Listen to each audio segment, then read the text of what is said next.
By the Turtles of Tasman, by Jack London. Law and order and restraint had carved Frederick Travers' face. It was the strong, firm face of one used to power, and who had used power with wisdom and discretion. Clean living had made the healthy skin, and the lines graved in it were honest lines. Hard and devoted work had left its wholesome handiwork. That was all. Every feature of the man told the same story, from the clear blue of the eyes to the full head of hair, light brown, touched with gray, and smoothly parted and drawn straight across above the strong domed forehead. He was a seriously groomed man, and the light summer business suit no more than befitted his alert years, while it did not shout aloud that its possessor was likewise the possessor of numerous millions of dollars and property. For Frederick Travers hated ostentation. The machine that waited outside for him under the porte cochere was sober black.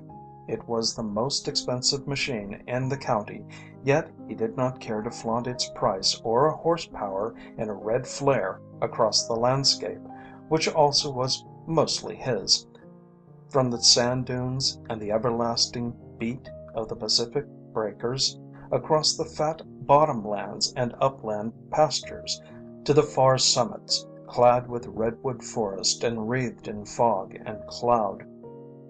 A rustle of skirts caused him to look over his shoulder. Just the faintest hint of irritation showed in his manner. Not that his daughter was the object, however. Whatever it was, it seemed to lie on the desk before him. "What is that outlandish name again?" she asked. "I know I shall never remember it. See, I've brought a pad to write it down." Her voice was low and cool, and she was a tall, well-formed, clear-skinned young woman. In her voice and complacence she, too, showed the drill marks of order and restraint. Frederick Travers scanned the signature of one or two letters on the desk. "Bronislawa Plaskowitskaya Travers," he read, then spelled the difficult first portion, letter by letter, while his daughter wrote it down. "Now, Mary," he added, "remember, Tom was always harum-scarum, and you must make allowances for this daughter of his. Her very name is disconcerting. I haven't seen him for years, and as for her—" A shrug epitomized his apprehension. He smiled with an effort at wit.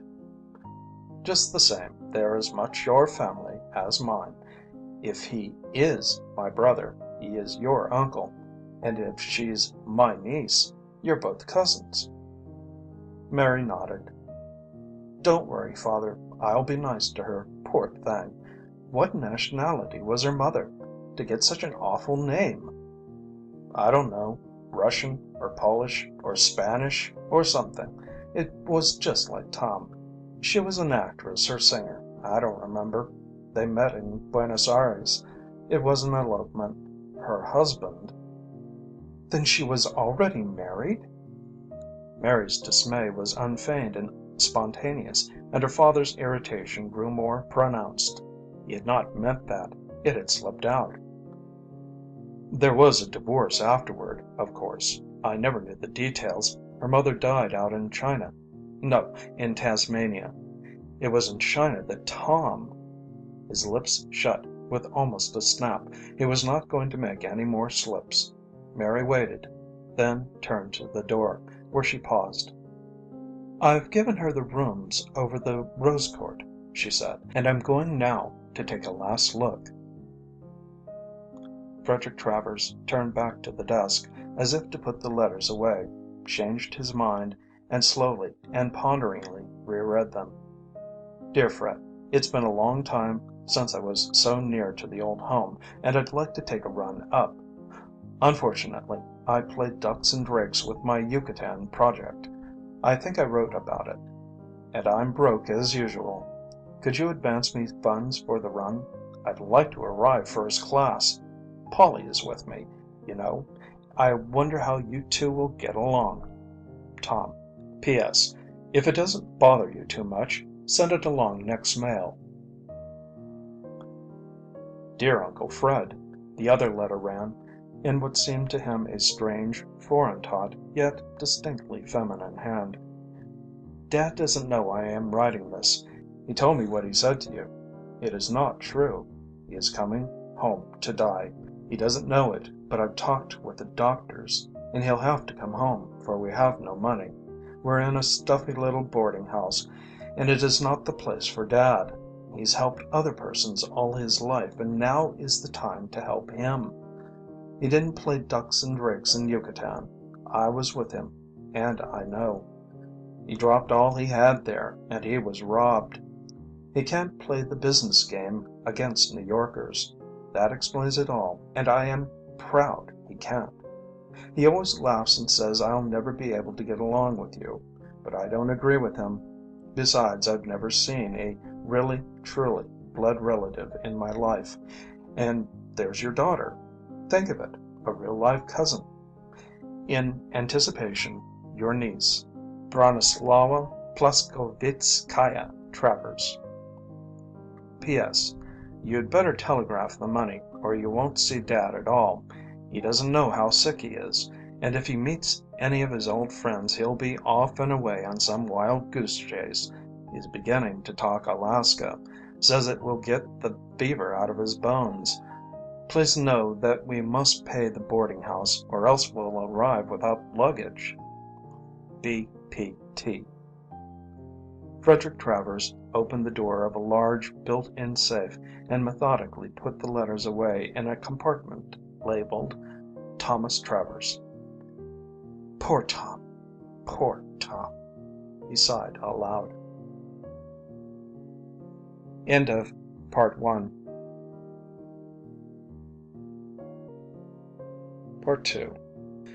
The big motor car waited at the station, and Frederick Travers thrilled, as he always thrilled, to the distant locomotive whistle of the train plunging down the valley of Isaac Travers River.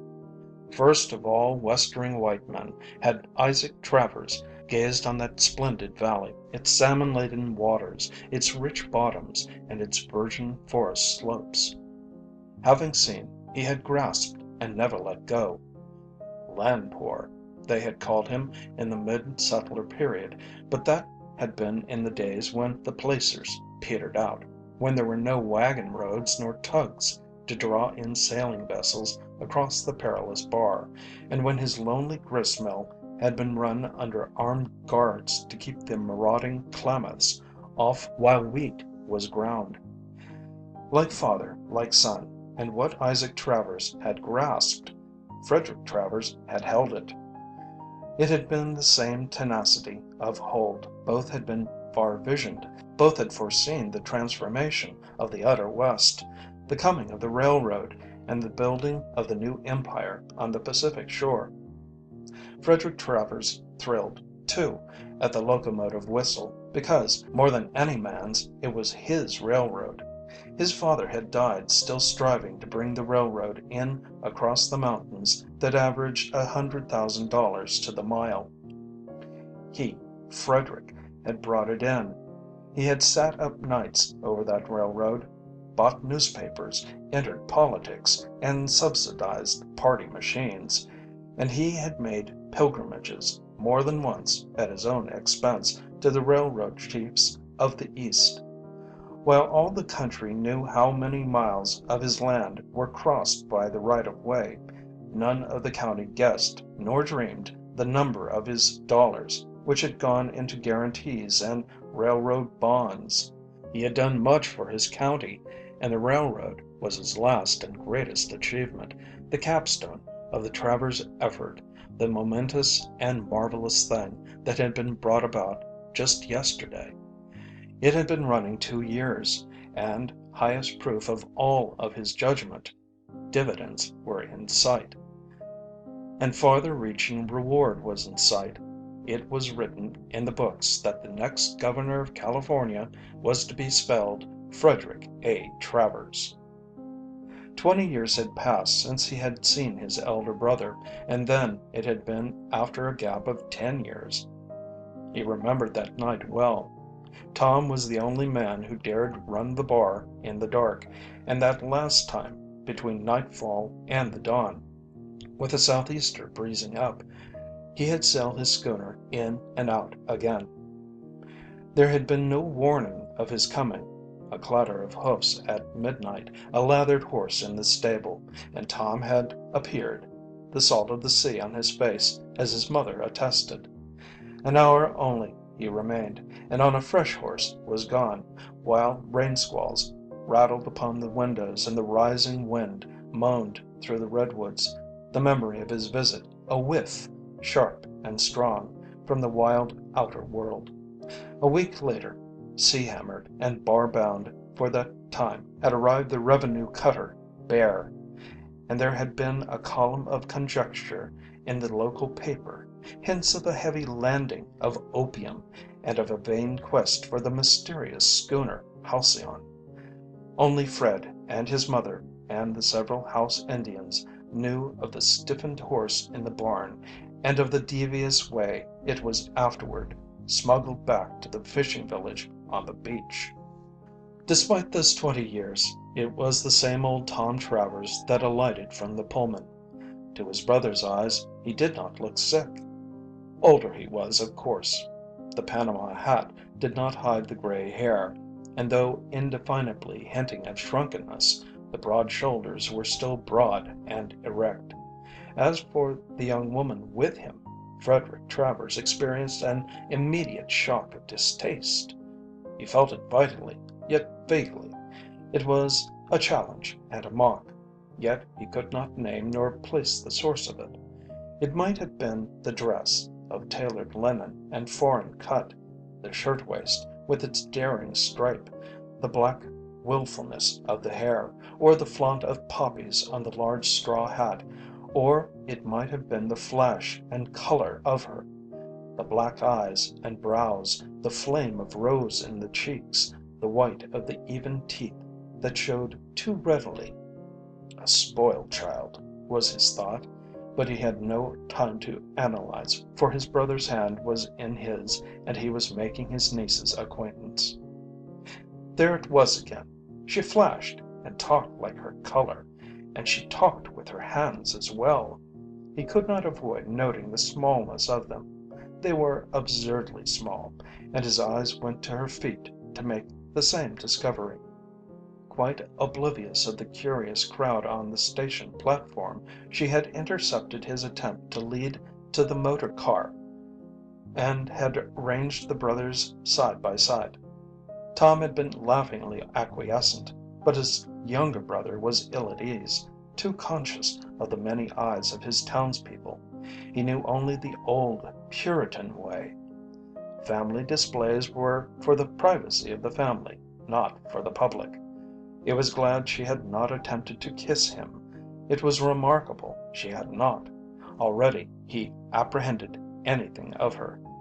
She embraced them and penetrated them with sun-warm eyes that seemed to see through them, and over them, and all about them. "You're really brothers," she cried, her hands flashing with her eyes. "Anybody can see it, and yet there is a difference. I don't know. I can't explain." In truth, with a tact that exceeded Frederick Travers' farthest disciplined forbearance, she did not dare explain. Her wide artist eyes had seen and sensed the whole trenchant and essential difference. Alike they looked, of the unmistakable same stock, their features reminiscent of a common origin, and their resemblance ceased. Tom was 3 inches taller, and well grayed was the long Viking mustache. His was the same eagle-like nose as his brother's, save that it was more eagle-like, while the blue eyes were pronouncedly so. The lines of the face were deeper, the cheekbones higher, the hollows larger, the weather-beat darker. It was a volcanic face. There had been fire there, and the fire still lingered, around the corners of the eyes, were more laughter wrinkles and in the eyes themselves a promise of deadlier seriousness than the younger brother possessed. Frederick was bourgeois in his carriage, but in Tom's was a certain careless ease and distinction. It was the same pioneer blood of Isaac Travers in both men, but it had been retorted in widely different crucibles. Frederick represented the straight and expected line of descent. His brother expressed a vast and intangible something that was unknown in the Travers stock. It was all this that the black-eyed girl saw and knew on the instant, all that had been inexplicable in the two men and their relationship cleared up in the moment she saw them side by side. "Wake me up," Tom was saying. "I can't believe I arrived on a train. And the population. There were only 4,000 30 years ago." 60,000 now, was the other's answer, and increasing by leaps and bounds. "Want to spin around for a look at the city? There's plenty of time." As they sped along the broad, well-paved streets, Tom persisted in his Rip Van Winkle pose. The waterfront perplexed him. Where he had once anchored his sloop in a dozen feet of water, he found solid land and railroad yards with wharves and shipping still farther out. "Hold on! Stop!" he cried, a few blocks on, looking up at a solid business block. "Where is this, Fred?" "Fourth and Travers. Don't you remember?" Tom stood up and gazed around, trying to discern the anciently familiar configuration of the land under its clutter of buildings. I think," he began hesitantly. "No, by George, I'm sure of it. We used to hunt cottontails over that ground and shoot blackbirds in the brush. And there, where the bank building is, was a pond." He turned to Polly.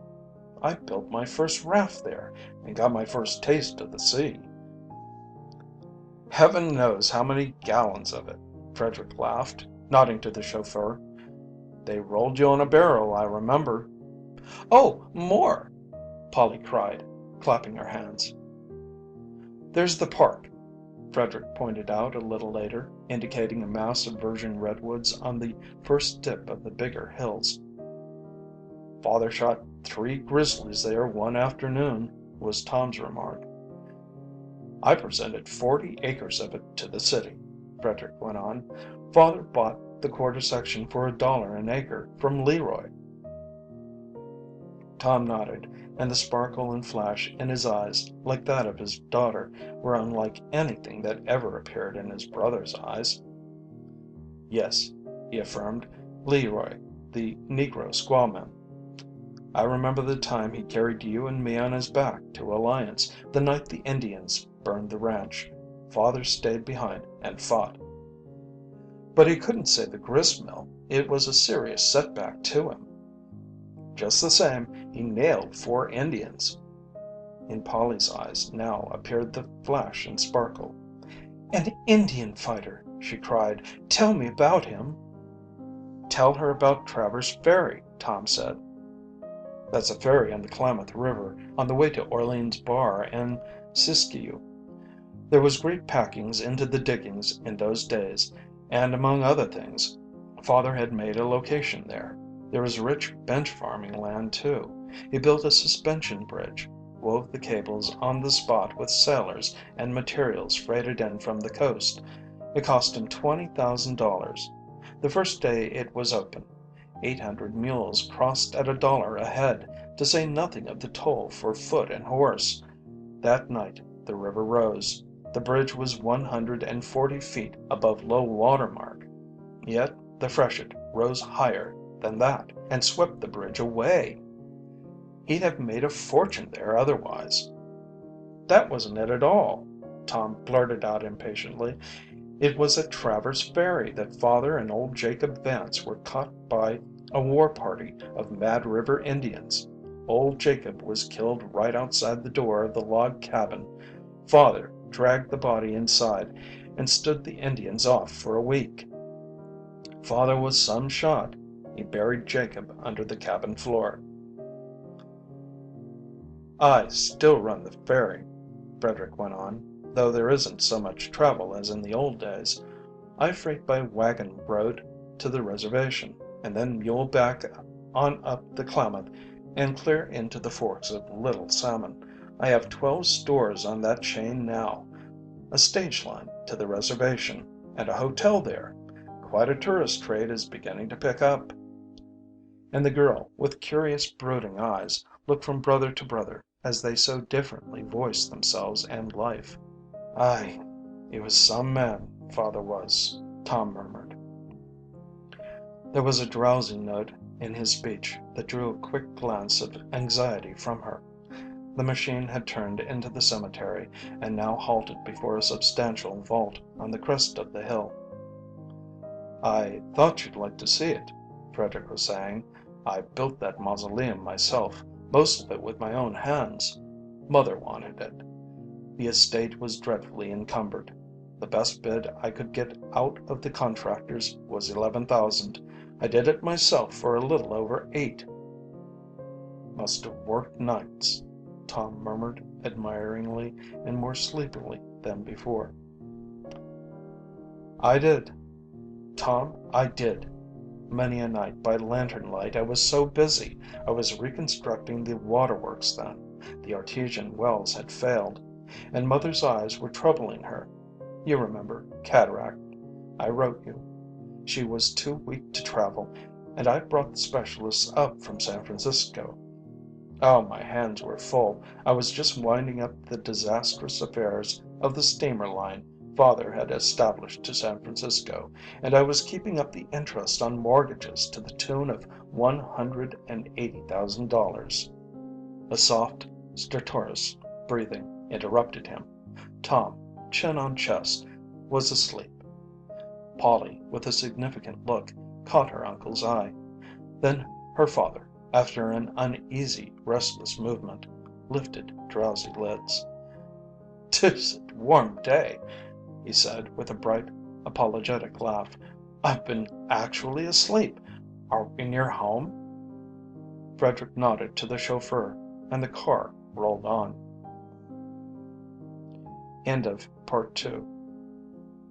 Part 3. The house that Frederick Travers had built when his prosperity came was large and costly, sober and comfortable, and with no more pretense than was naturally attendant on the finest country home in the county. Its atmosphere was just the sort that he and his daughter would create. But in the days that followed his brother's homecoming, all this was changed.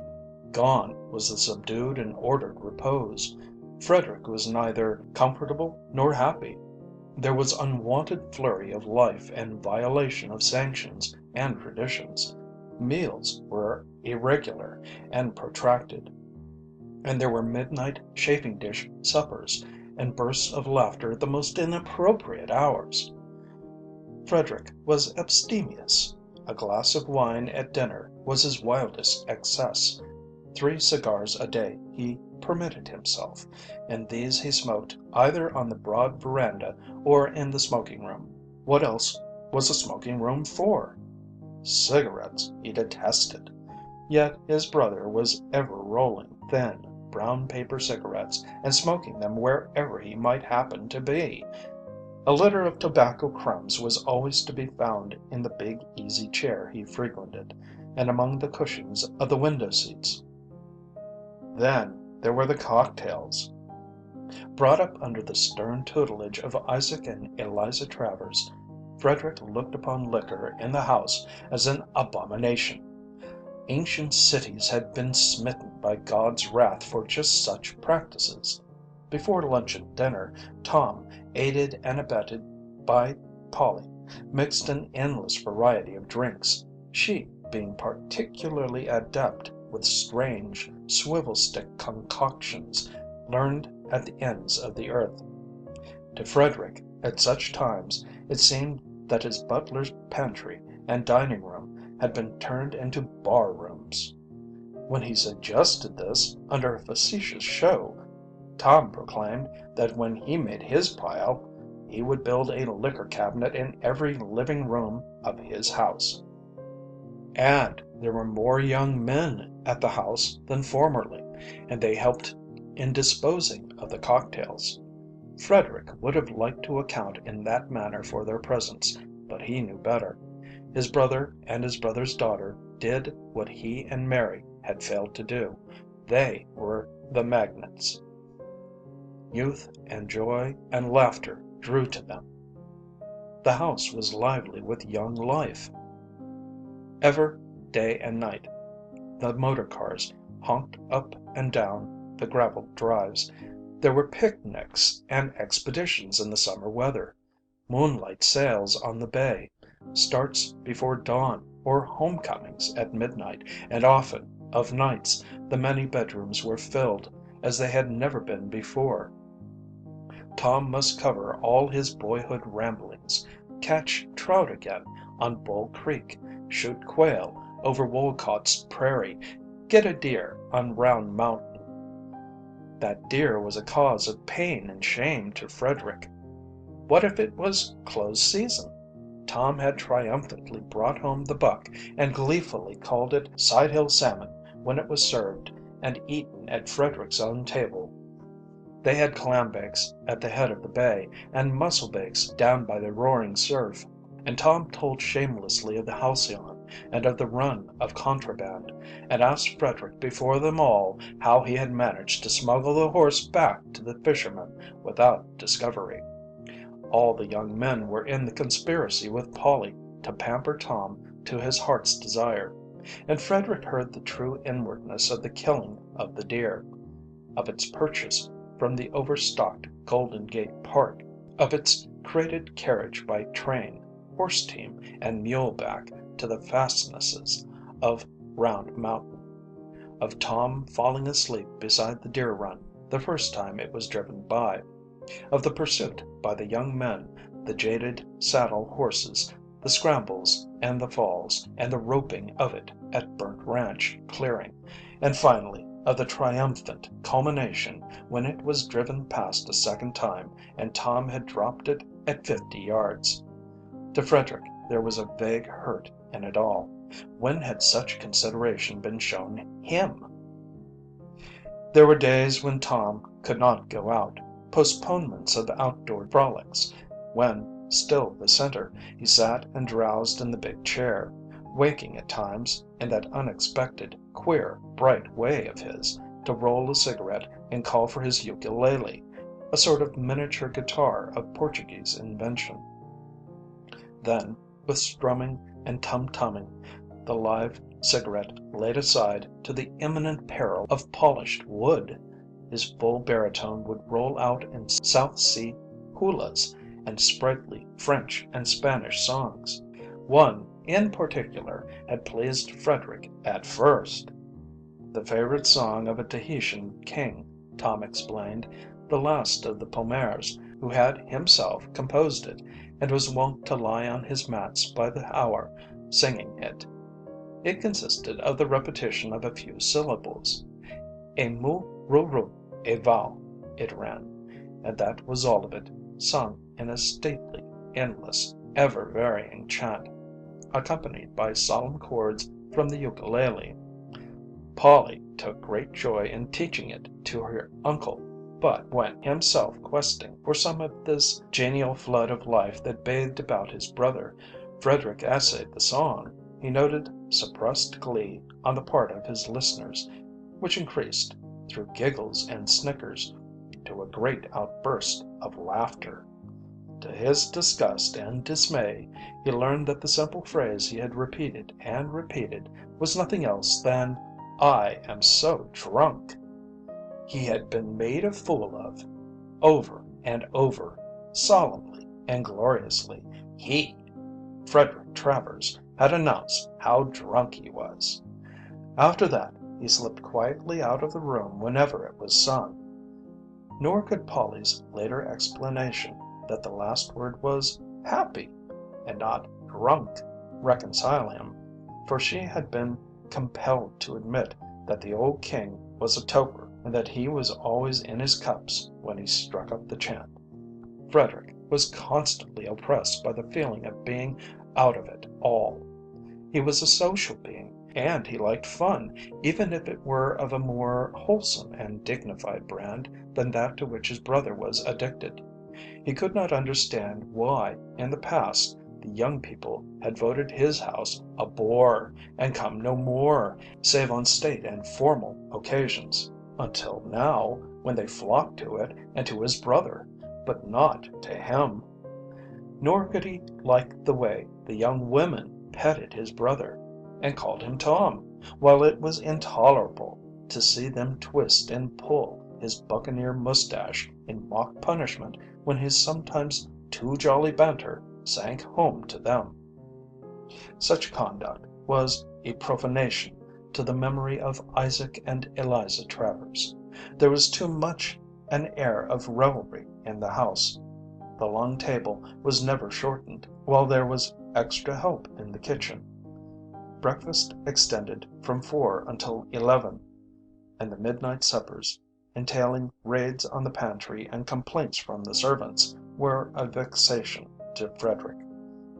The house had become a restaurant, a hotel, he sneered bitterly to himself, and there were times when he was sorely tempted to put his foot down and reassert the old ways.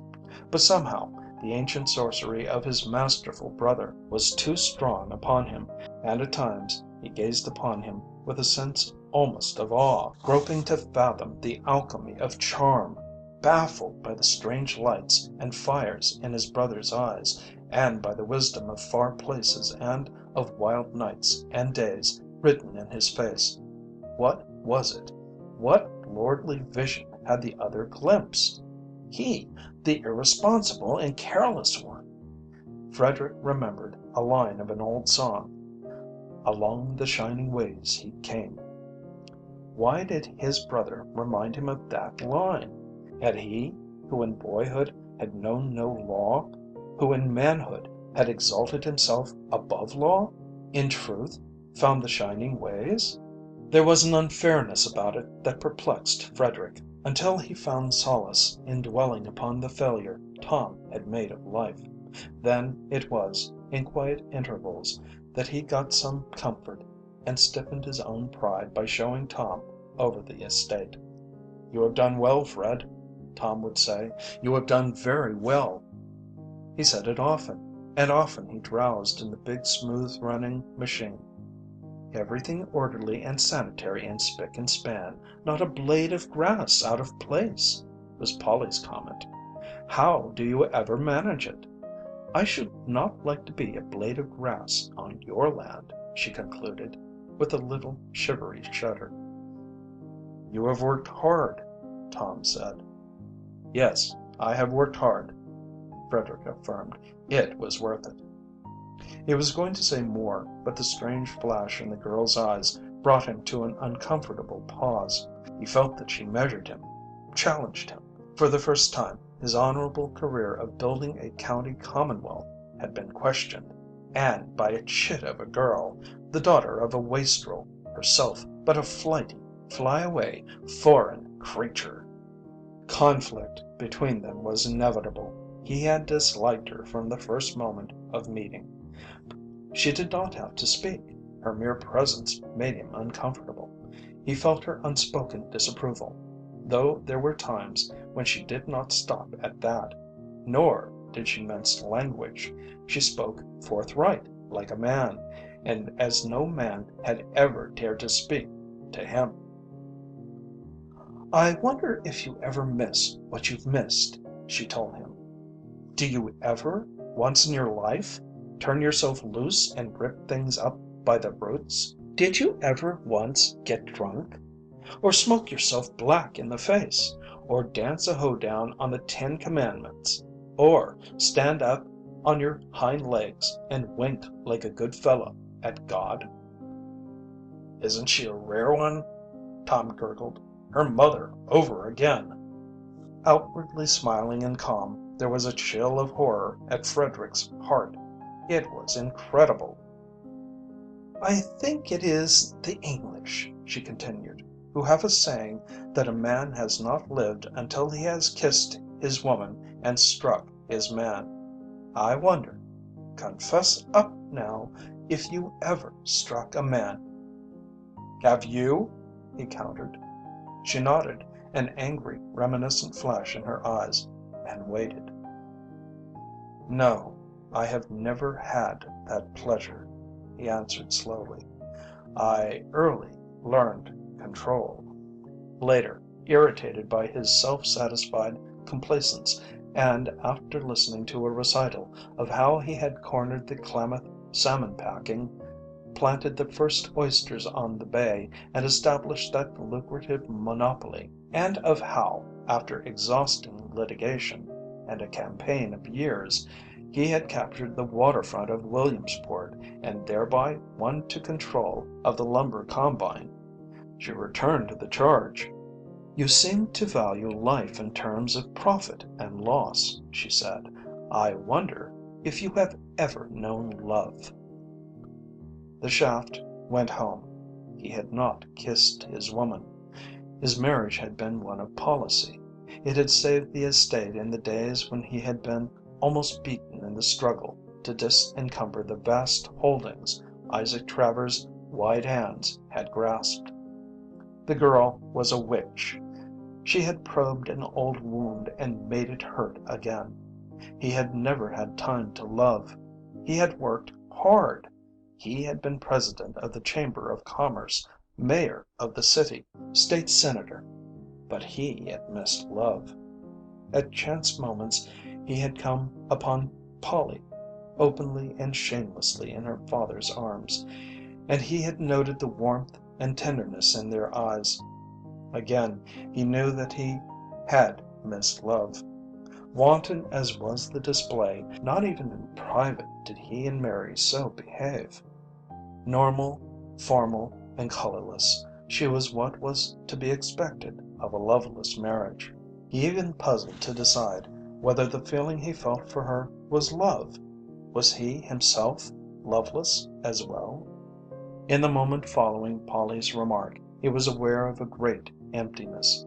It seemed that his hands had grasped ashes until, glancing into the other room, he saw Tom asleep in the big chair, very gray and aged and tired.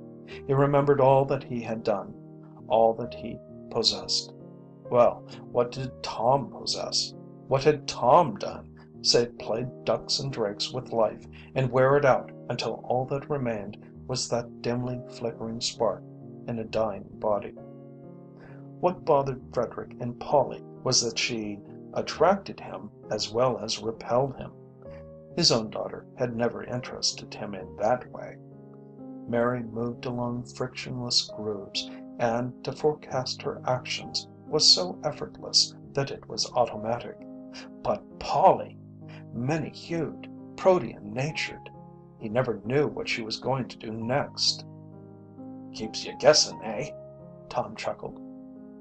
She was irresistible. She had her way with Frederick in ways that in Mary would have been impossible. She took liberties with him, cozened him, or hurt him, and compelled always in him a sharp awareness of her existence. Once, after one of their clashes, she deviled him at the piano, playing a mad damn thing that stirred and irritated him and set his pulse pounding wild and undisciplined fancies in the ordered chamber of his brain. The worst of it was she saw and knew just what she was doing. She was aware before he was, and she made him aware. Her face turned to look at him, on her lips a mocking, contemplative smile that was almost a superior sneer. It was this that shocked him into consciousness of the orgy his imagination had been playing him. From the wall above her, the stiff portraits of Isaac and Eliza Travers looked down like reproachful specters. Infuriated, he left the room. He had never dreamed such potencies resided in music. And he remembered it with shame. He had stolen back outside to listen, and she had known, and once more she had deviled him.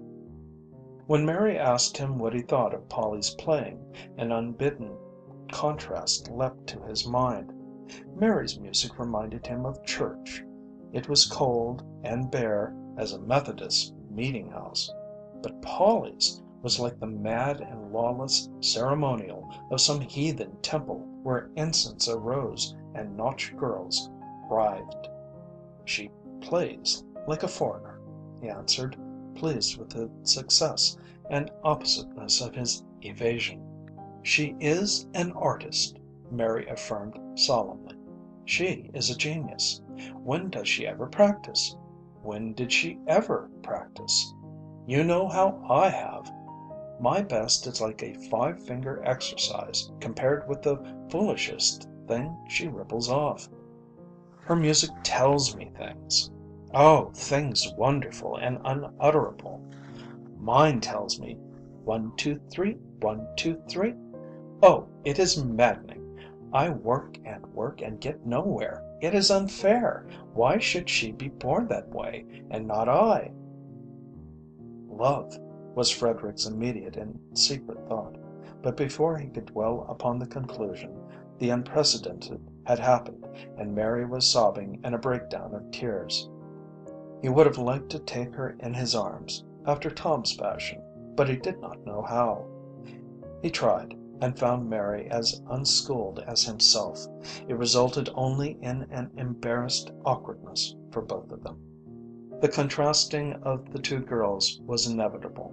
Like father, like daughter, Mary was no more than a pale camp follower of a gorgeous, conquering general. Frederick's thrift had been sorely educated in the matter of clothes. He knew just how expensive Mary's clothes were, yet he could not blind himself to the fact that Polly's vagabond makeshifts, cheap and apparently haphazard, were always all right and far more successful. Her taste was unerring. Her ways with a shawl were inimitable. With a scarf she performed miracles. "She just throws things together," Mary complained. "She doesn't even try. She can dress in 15 minutes. And when she goes swimming, she beats the boys out of the dressing rooms."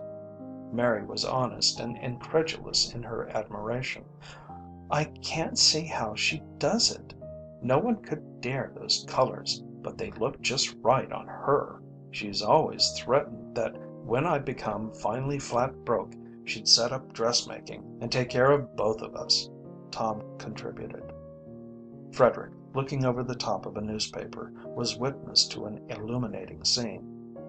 Mary, to his certain knowledge, had been primping for an hour ere she appeared. "Oh, how lovely!" was Polly's ready appreciation. Her eyes and face glowed with honest pleasure, and her hands wove their delight in the air. "But why not wear that bow so, and thus?"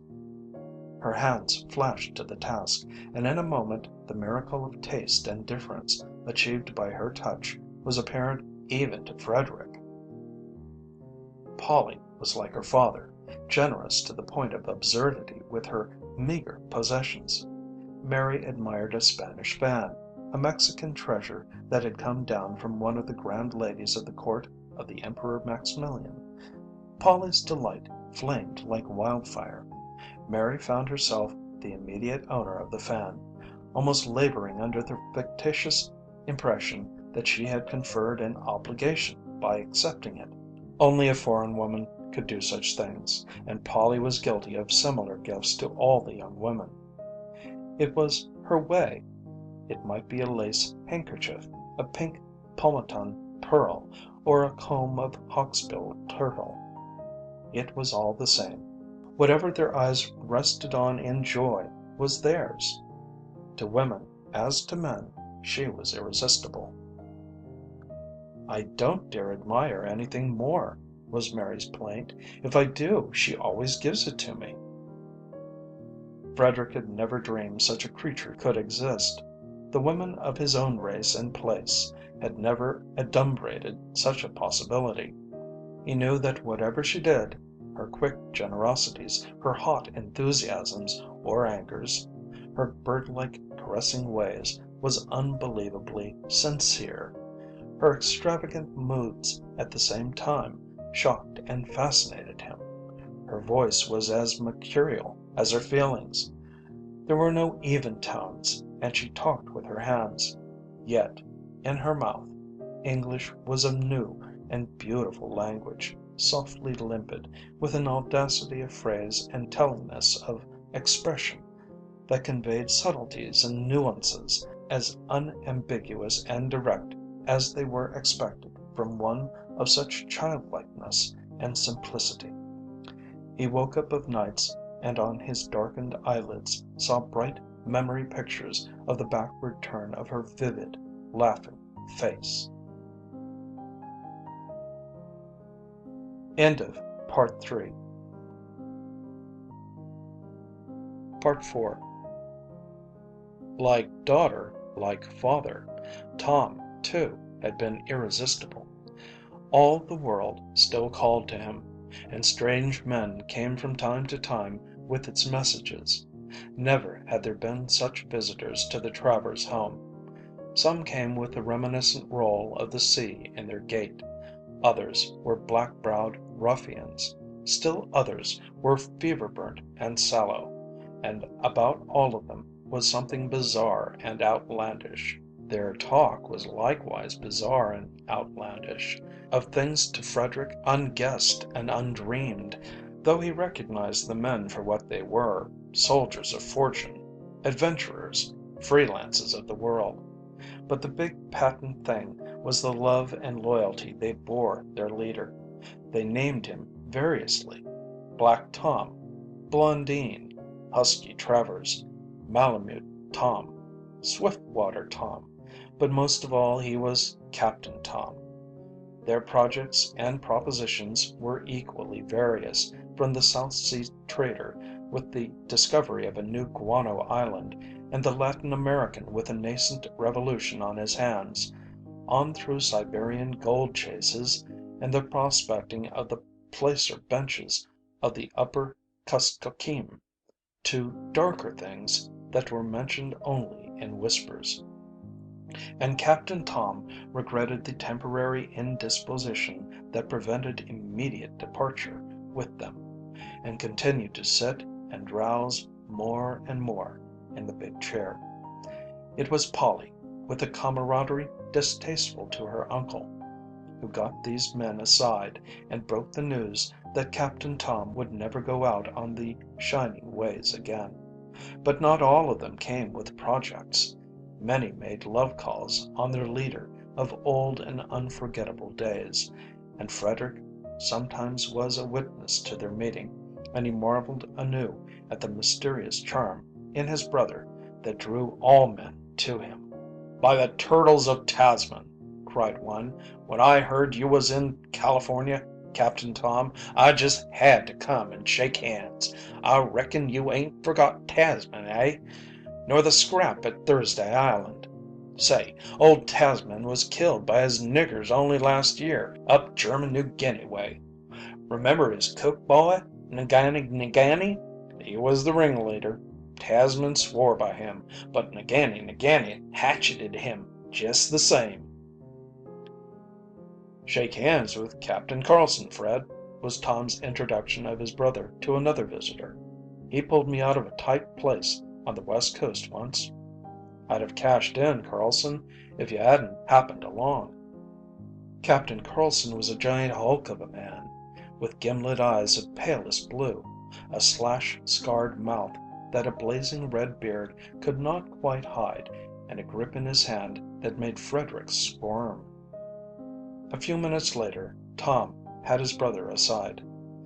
"Say, Fred, do you think it will bother to advance me $1,000?" "Of course," Frederick answered splendidly. "You know half of that I have is yours, Tom." And when Captain Carlson departed, Frederick was morally certain that the $1,000 departed with him. Small wonder Tom had made a failure of life, and come home to die. Frederick sat at his own orderly desk, taking stock of the difference between him and his brother. Yes, and if it hadn't been for him, there would have been no home for Tom to die in. Frederick cast back for solace through their joint history. It was he who had always been the mainstay, the dependable one. Tom had laughed and rollicked. played hooky from school, disobeyed Isaac's commandments, to the mountains, or the sea, or in hot water with the neighbors and the town authorities, it was all the same. He was everywhere save where the dull plod of work obtained, and work was work in those backwoods days, and he, Frederick, had done the work. Early and late and all days he had been at it. He remembered the season when Isaac's wide plans had taken one of their smashes, when food had been scarce on the table of a man who owned 100,000 acres, when there had been no money to hire harvesters for the hay, and when Isaac would not let go his grip on a single one of his acres. He, Frederick, had pitched the hay, while Isaac mowed and raked. Tom had lain in bed and run up a doctor bill with a broken leg, gained by falling off the ridgepole of the barn, which place was the last in the world to which anyone would expect him to go to pitch hay. About the only work Tom had ever done, it seemed to him, was to fetch in venison and bear oil, to break colts, and to raise a den in the valley pastures and wooded canyons with his bear hounds.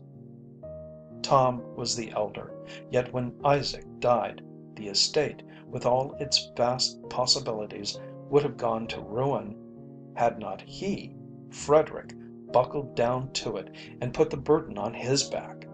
Work!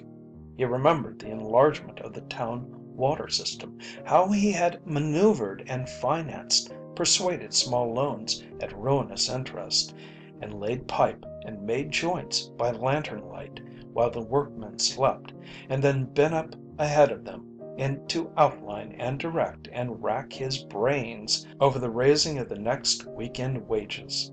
For he had carried on old Isaac's policy. He would not let go. The future would vindicate. And Tom, with a bigger pack of bear dogs ranging the mountains and sleeping out a week at a time.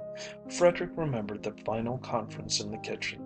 Tom and he and Eliza Travers, who still cooked and baked and washed dishes on an estate that carried $180,000 in mortgages. "Don't divide," Eliza Travers had pleaded, resting her soap-flecked, parboiled arms. "Isaac was right. It will be worth millions. The country is opening up. We must all pull together." "I don't want the estate," Tom cried. "Let Frederick have it. What I want—" He never completed the sentence, but all the vision of the world burned in his eyes. "I can't wait," he went on. "You can have the millions when they come. In the meantime, let me have 10,000. I'll sign off quitclaim to everything, and give me the old schooner, and some day I'll be back with a pot of money to help you out." Frederick could see himself, in that far past day, throwing up his arms in horror and crying, "10,000! When I'm strained to the breaking point to raise this quarter's interest?" "There's a block of land next to the courthouse," Tom had urged. "I know the bank has a standing offer for 10,000." "But it will be worth 100,000 in 10 years," Frederick had objected. "Call it so. Say I quitclaim everything for 100,000. Sell it for 10 and let me have it. It's all I want, and I want it now. You can have the rest."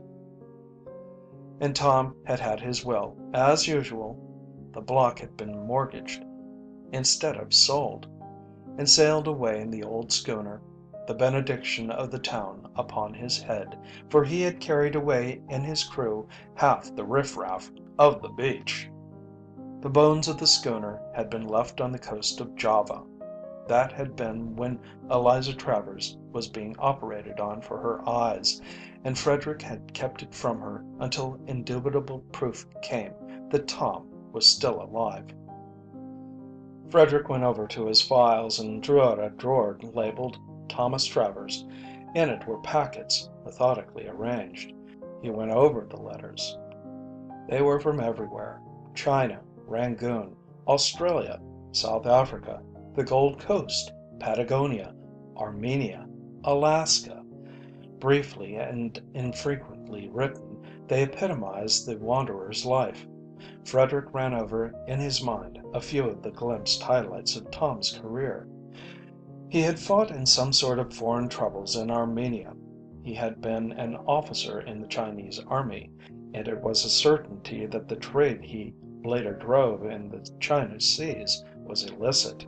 He had been caught running arms into Cuba. It seemed he had always been running something somewhere that it ought not to have been run, and he had never outgrown it. One letter, on crinkly tissue paper, showed that as late as the Japanese-Russian War he had been caught running coal into Port Arthur and been taken to the prize court at Sasebo, where his steamer was confiscated and he remained a prisoner until the end of the war. Frederick smiled as he read a paragraph. "How do you prosper? Let me know any time a few thousands will help you." He looked at the date, April 18, 1883, and opened another packet. May 5th, 1883, was the dated sheet he drew out. "5,000 will put me on my feet again, if you can, and love me. Send it along pronto. That's Spanish for rush." He glanced again at the two dates. It was evident that somewhere between April 18th and May 5th Tom had come a cropper. With a smile, half bitter, Frederick skimmed on through the correspondence. "There's a wreck on Midway Island. A fortune in it. Salvage, you know. Auction in 2 days. Cable me 4,000. The last he examined ran: "A deal I can swing with a little cash. It's big, I tell you. It's so big I don't dare tell you." He remembered that deal, a Latin American revolution. He had sent the cash, and Tom had swung it, and himself as well, into a prison cell and a death sentence.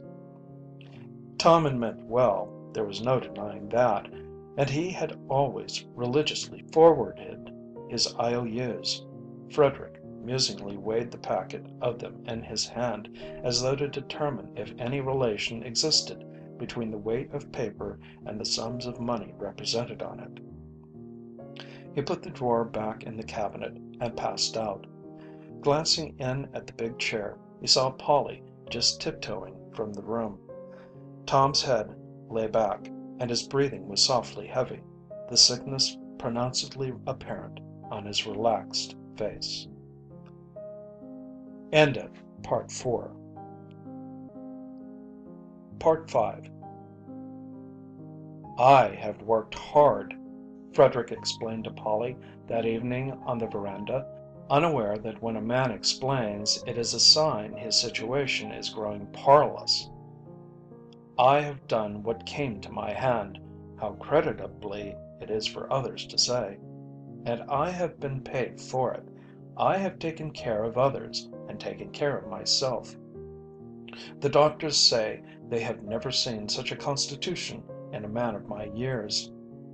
Why, almost half my life is yet before me, and we Travers are a long-lived stock.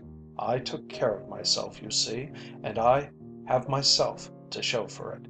I was not a waster. I conserved my heart and my arteries, and yet there are few men who can boast having done as much work as I have done. Look at that hand. Steady, eh? It will be as steady 20 years from now. There is nothing in playing fast and loose with oneself." And all the while Polly had been following the invidious comparison that lurked behind his words.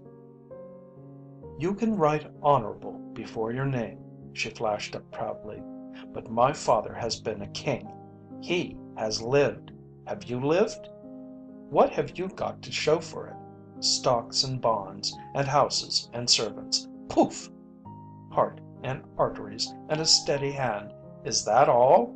Have you lived merely to live? Were you afraid to die? I'd rather sing one wild song and burst my heart with it than live 1,000 years watching my digestion and being afraid of the wet. When you are dust, my father will be ashes. That is the difference." "But, my dear child," he began. "What have you got to show for it?" she flamed on. "Listen." From within, through the open window, came the tinkling of Tom's ukulele and the rollicking lilt of his voice in an Hawaiian hula. It ended in a throbbing, primitive love call from the sensuous tropic night that no one could mistake. There was a burst of young voices and a clamor for more. Frederick did not speak. He had sensed something vague and significant. Turning, he glanced through the window at Tom, flushed and royal, surrounded by the young men and women, under his Viking mustache, lighting a cigarette from a match held to him by one of the girls.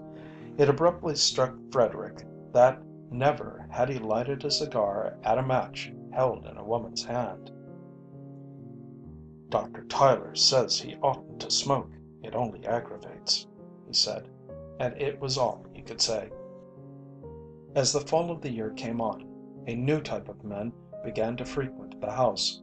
They proudly called themselves sourdoughs, and they were arriving in San Francisco on the winter's furlough from the gold diggings of Alaska. More and more of them came, and they preempted a large portion of one of the downtown hotels. Captain Tom was fading with the season, and almost lived in the big chair. He drowsed oftener and longer, but whenever he awoke he was surrounded by his court of young people, or there was some comrade waiting to sit and yarn about the good old gold days and plan for the new gold days.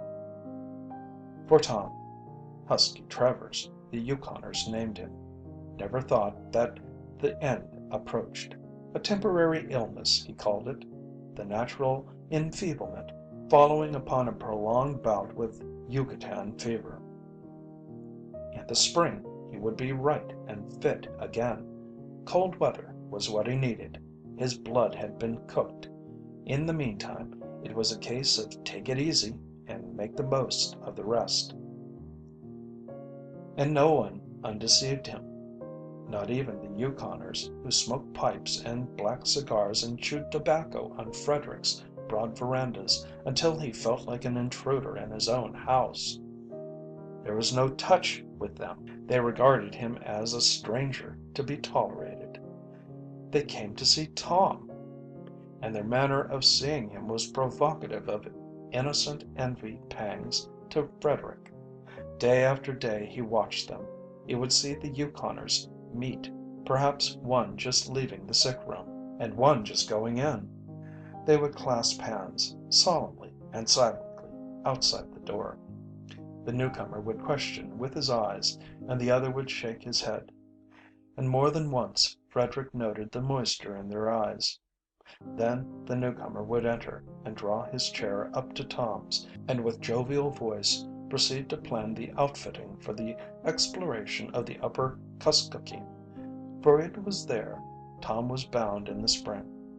Dogs could be had at Larrabee's, a clean breed too, with no taint of the soft Southland strains. It was rough country, it was reported, but if sourdoughs couldn't make the traverse from Larrabee's in 40 days, they'd like to see a Chechako do it in 60. And so it went, until Frederick wondered, when he came to die, if there was one man in the county, much less in the adjoining county, who would come to him at his bedside. Seated at his desk, through the open windows would drift whiffs of strong tobacco and rumbling voices, and he could not help catching snatches of what the Yukoners talked. "Do ye recollect that Koyukuk rush in the early '90s?" he would hear one say. "Well, him and me was partners then, trading and such. We had a dinky little steamboat, the Blatterbat. He named her that, and it stuck. It was a caution. Well, sir, as I was saying, him and me loaded the little Blatterbat to the guards and started up the Koyukuk, me firing and engineering and him steering, and both of us deck-handed. Once in a while we'd tie to the bank and cut firewood. It was the fall, and mush ice was coming down and everything getting ready for the freeze up. You see, we was north of the Arctic Circle then and still heading north. But they was 200 miners in there needin' grub if they wintered, and we had the grub. Well, sir, pretty soon they begun to pass us, drifting down the river in canoes and rafts. They was pulling out. We kept track of them. When 194 had passed, we didn't see no reason for keeping on, so we turned tail and started down. A cold snap had come, and the water was falling fast, and dang me if we didn't round on a bar upstream side. The bladderpad hung up solid. Couldn't budge her. It's a shame to waste all that grub, says I, just as we was pulling out in a canoe. Let's stay and eat it, says he, and dang me if we didn't. We wintered right there on the bladderpad, hunting and trading with the Indians, and when the river broke next year, we brung down $8,000 worth of skins. Now a whole winter, just two of us, is going some, but never a cross word out of him. Best tempered partner I ever seen, but fight. Huh, came the other voice. I remember the winter Oily Jones allowed he'd clean out 40 Mile, only he didn't. For about the second yap he let off, he ran afoul of Husky Travers. It was in the White Caribou. I'm a wolf, yaps Jones. You know his style, a gun in his belt, fringes on his moccasins, and long hair down his back. I'm a wolf, he yaps, and this is my night to howl. Hear me, you long, lean makeshift of a human critter? And this to Husky Travers. Well? The other voice queried, after a pause. In about a second and a half, Oily Jones was on the floor and Husky on top, asking somebody kindly to pass him a butcher knife. What's he do but plumb hack off all of Oily Jones' long hair. Now how, damn you, how? Says Husky, getting up. He was a cool one for a wild one, the first voice took up. I seen him buck roulette in the Little Wolverine, drop 9,000 in 2 hours, borrow some more, win it back in 15 minutes, buy the drinks, and cash in.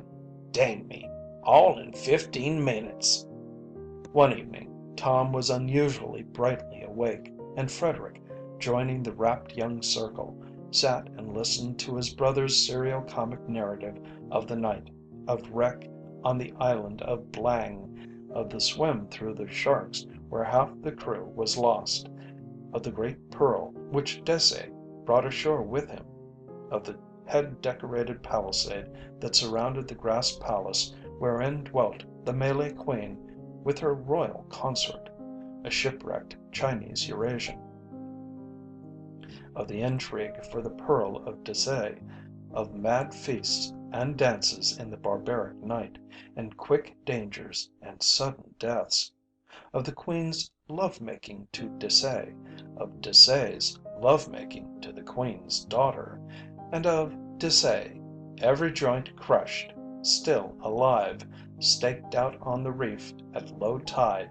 to be eaten by the sharks, of the coming of the plague, of the beating of tom-toms and the exorcising of the devil doctors, of the flight over the man-trapped wild pig runs of the mountain bushmen, and of the final rescue by Tasman, he who was hatcheted only last year and whose head reposed in some Melanesian stronghold, and all breathing of the warmth and abandon and savagery of the burning islands of the sun. And, despite himself, Frederick sat entranced, and when all the tale was told, he was aware of a queer emptiness. He remembered back to his boyhood, when he had pored over the illustrations in the old-fashioned geography. He, too, had dreamed of amazing adventures in far places and desired to go out on the shining ways. And he had planned to go. Yet he had known only work and duty. Perhaps that was the difference. Perhaps that was the secret of the strange wisdom in his brother's eyes. For the moment, faint and far, vicariously, he glimpsed the lordly vision his brother had seen. He remembered a sharp saying of Polly's: "You have missed romance. You traded it for dividends." She was right, and yet not fair. He had wanted romance, but the work had been placed ready to his hand. He had toiled and moiled day and night, and been faithful to his trust. Yet he had missed love and the world living that was forever a whisper in his brother. And what had Tom done to deserve it? A wastrel and an idle singer of songs. His place was high. He was going to be the next governor of California. But what man would come to him and lie to him out of love? The thought of all his property seemed to put a dry and gritty taste in his mouth. Property! Now that he looked at it, $1,000 was like any other $1,000, and one day of his days was like any other day. He had never made the pictures in the geography come true. He had not struck his man, nor lighted his cigar at a match held in a woman's hand. A man could sleep in only one bed at a time. Tom had said that. He shuddered as he strove to estimate how many beds he owned, how many blankets he had bought. And all the beds and blankets would not buy one man to come from the end of the earth and grip his hand and cry, "By the turtles of Tasman." Something of all this he told Polly, an undercurrent of complaint at the unfairness of things in his tale, and she had answered: "It couldn't have been otherwise. Father bought it. He never drove bargains. It was a royal thing, and he paid for it royally. You grudged the price, don't you see? You saved your arteries and your money, and kept your feet dry." End of part 5.